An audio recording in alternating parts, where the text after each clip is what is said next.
Ayu dari kelas 12 ya? Iya Bu, betul. Bagaimana kabarnya? Alhamdulillah baik Bu. Ayu sebelum dari sini belajar apa? Tadi sempat belajar matematika Bu. Ibu Asi ya? Iya betul Bu. Bagaimana perasaannya setelah belajar matematika? Tidak susah gitu? Sangat lelah ya Bu, karena secara tidak langsung kan matematika itu sangat menguras pikiran karena harus berhitung, menghafal rumus dan lain-lain. Tapi paham gitu materi-materinya? Paham Bu, insya Allah. Ayu tahu kenapa ibu panggil ke sini? Tidak Bu. Tapi tidak takut gitu? Tidak Bu. Jadi begini, ibu dengar dari walasnya Ayu, katanya Ayu pendiam, maksudnya suka diam akhir-akhir ini. Padahal kalau belajar semangat, tapi pas istirahat Ayu diam-diam dan kayak tidak terlalu sering lagi sama temannya. Jadi walasnya khawatir begitu, sempat Ayu ada masalah yang dipendam atau bagaimana. Jadi makanya ibu panggil ke sini. Nah, Ayu sebelumnya sudah pernah ikut konseling? Belum Bu, ini pertama kali. Jadi insya Allah mungkin sekitar 30 menit ke depan kita akan melakukan konseling di mana Ayu bisa bercerita apapun itu sama ibu mengenai masalahnya, kenapa hari ini suka diam di kelas. Dan ini kan sudah akhir, maksudnya tahun terakhir Ayu ada di sekolah kan, jadi baiknya mungkin pikirannya itu yang tidak bisa kita pungkiri. Kalau tugas itu pasti bakalan tetap juga tapi baiknya mungkin yang dipikirkan itu soal tugas saja toh. Ayu ada rencana kuliah? Ada Bu.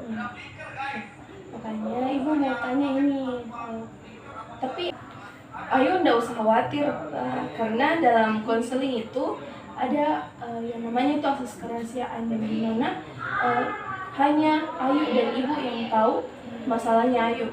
Kalaupun orang tua tidak bakalan tahu kalau Ayu tidak mau kasih tahu orang tua, jadi cuma Ayu dan ibu yang tahu. Makanya walasnya suruh ibu untuk panggil Ayu. Dan dalam konseling itu juga ada namanya asas keterbukaan, dimana untuk menunjang keberhasilan konselingnya kita itu sebaiknya dan kalau boleh Ayu terbuka sama ibu, karena ibu bisa jamin ceritanya nggak bakalan kemana-mana sih. Jadi boleh mungkin bercerita masalahnya. Jadi belakangan ini Bu, saya merasa kerap kali tidak sejalan dengan pemikiran ayah saya. Ini sering terjadi berulang kali Bu, dan hal ini membuat saya memilih untuk berpikiran menempuh pendidikan lanjutan atau kuliah saya di tempat yang jauh Bu, agar tidak terjadi hal yang sama seperti ini lagi Bu. Jadi Ayu merasa berbeda paham sama ayah. Iya Bu. Berbeda selisih pendapat dan kemudian mau ke sekolah di tempat yang di luar kota begitu, supaya tidak serumah lagi sama ayah. Iya, seperti itu Bu. Oke. Kalau boleh tahu kenapa Ki merasa berbeda pendapat, berbeda selisih sama ayah? Apa yang memang dilakukan sama ayah? Ayah saya Bu seringkali tidak memberikan kesempatan kepada saya untuk menjelaskan kenapa saya memilih jalan saya seperti ini Bu. Tetapi di sini ayah saya selalu menekankan bahwa saya itu harus seperti ini, harus seperti itu, seperti dengan yang dia mau Bu. Dia tidak memberikan saya kesempatan untuk saya memilih jalan saya Bu. Dan apapun yang saya sampaikan ke dia, dia tidak pernah mendengarkan hal itu Bu. Oke.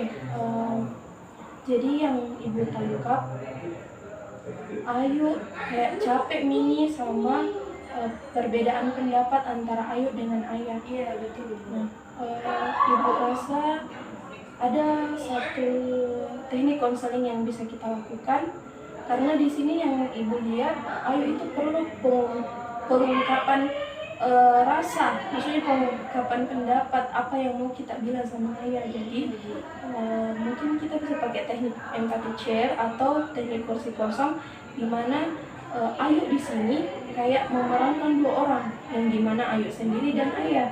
Jadi kayak seolah-olah ada ayah di sini dan ungkapkan, bicarakan apa yang sebenarnya memang kita mau bicarakan. Karena pasti kalau bicara sama ayah terus ditentang pasti diam gitu. Iya, betul, Bu. Jadi coba Ayu di sini posisikan ada ayah tato yang memang melarang, terus kita maunya itu bilang apa begitu.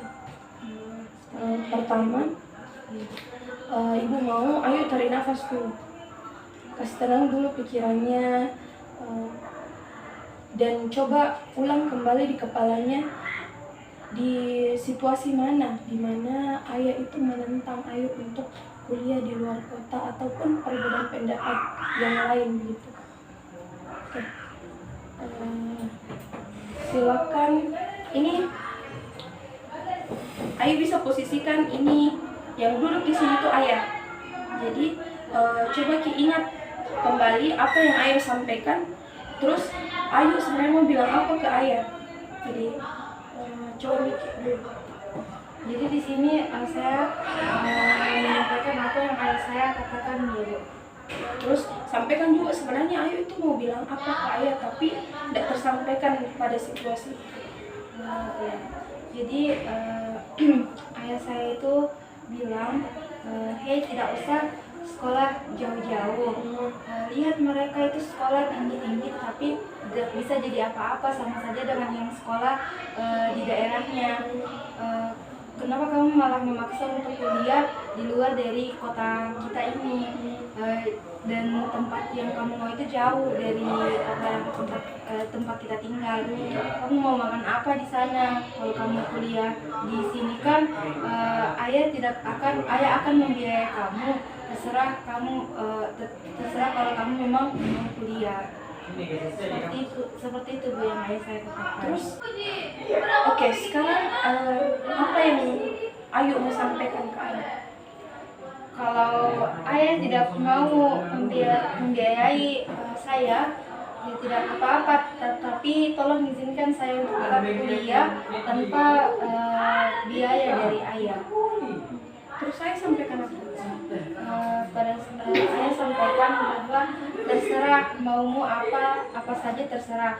Pokoknya mulai dari detik ini ayah sudah tidak mau mengurus kamu lagi.